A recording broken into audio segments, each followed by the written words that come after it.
class. Hope everyone's doing good, having a good morning, and a good semester and a good class.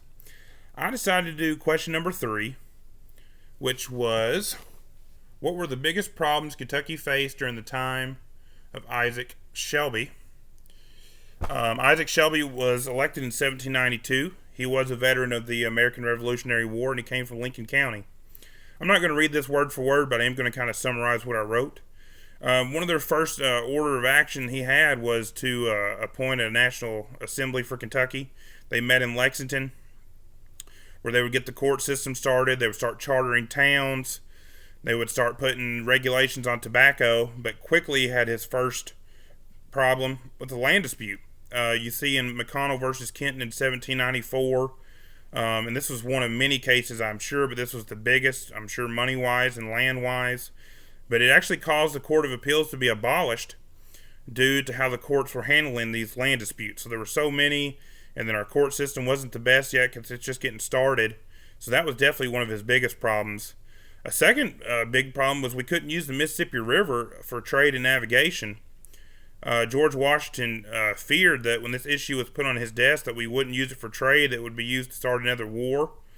Him and Shelby tried to work out an agreement, and finally the Pinckney's Treaty would go into place in March of 1796, but 1796 is when Shelby would retire.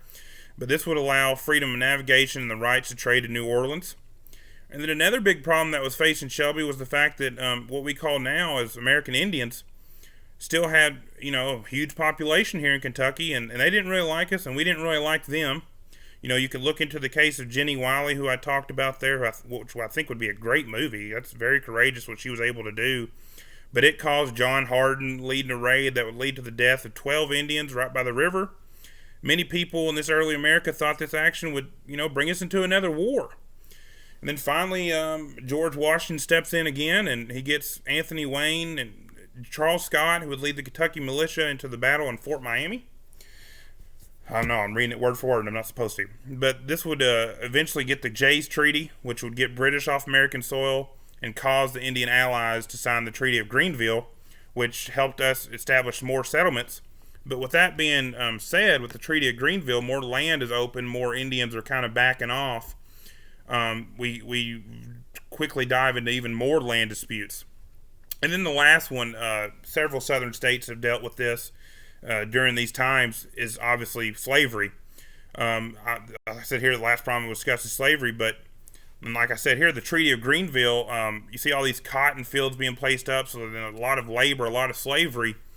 So the Kentucky government actually kind of looked into this, and if you brought a slave in illegally, you'd be fined $300, but the slaves would not be freed as they were in the past.